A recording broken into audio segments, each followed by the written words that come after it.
আসসালামু আলাইকুম। আমি ডাক্তার মোহাম্মদ ওয়াহিদুজ্জামান। আজ বিশ্ব ডায়াবেটিস দিবস। প্রতি বছরের মতো এবছরও সারা পৃথিবীতে পালিত হচ্ছে ডায়াবেটিস স সচেতনতার জন্য বিশ্ব ডায়াবেটিস দিবস।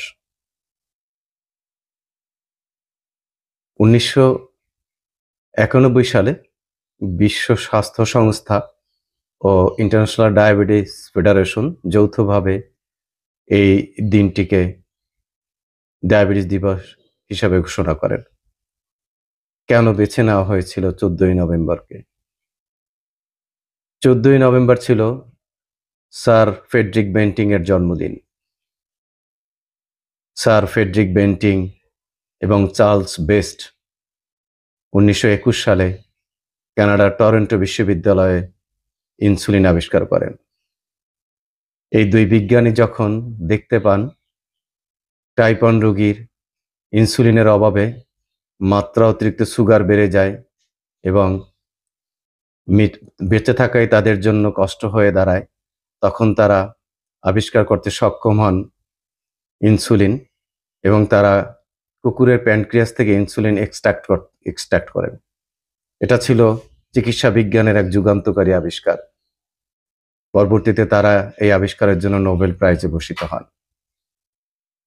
১৯২২ সালে তারা এই ইনসুলিন লিওনার্ড থমসন নামক ১৪ বছরের টাইপ 1 ডায়াবেটিসে আক্রান্ত এক যুবকের শরীরে প্রয়োগ করেন, যিনি মৃত্যুশয্যায় ছিলেন। বেঁচে যান লিওনার্ড থমসন। বেঁচে ছিলেন ১৩ বছর। অবশ্য তিনি মারা যান নিউমোনিয়া আক্রান্ত হয়ে। ডায়াবেটিস এক প্রাণঘাতী রোগ, অবশ্য রোগ না, রোগের কারণ। ডায়াবেটিসের জন্য মানুষের স্ট্রোক, হার্ট অ্যাটাক, কিডনি রোগ, চক্ষু রোগ, স্নায়ুতন্ত্রের জটিলতা, নানান জটিলতার সৃষ্টি হয়। সারা পৃথিবীতে বর্তমানে ৫৮ কোটি মানুষ ডায়াবেটিসে আক্রান্ত। বাংলাদেশের ব্যতিক্রম নয়। বাংলাদেশে ১,৩৮ লক্ষ মানুষ ডায়াবেটিসে ভুগছেন।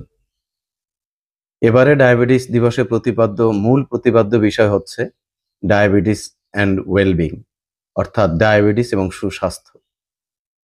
যারা ডায়াবেটিসে আক্রান্ত তারা ডায়াবেটিস নিয়ন্ত্রণ করুন, সুস্বাস্থ্যের অধিকারী হন। আর যারা ডায়াবেটিসের ঝুঁকিতে আছেন তারা জীবনযাত্রার পরিবর্তন করুন, ডায়াবেটিস প্রতিরোধ করুন। ভালো থাকবেন। আসসালামু আলাইকুম।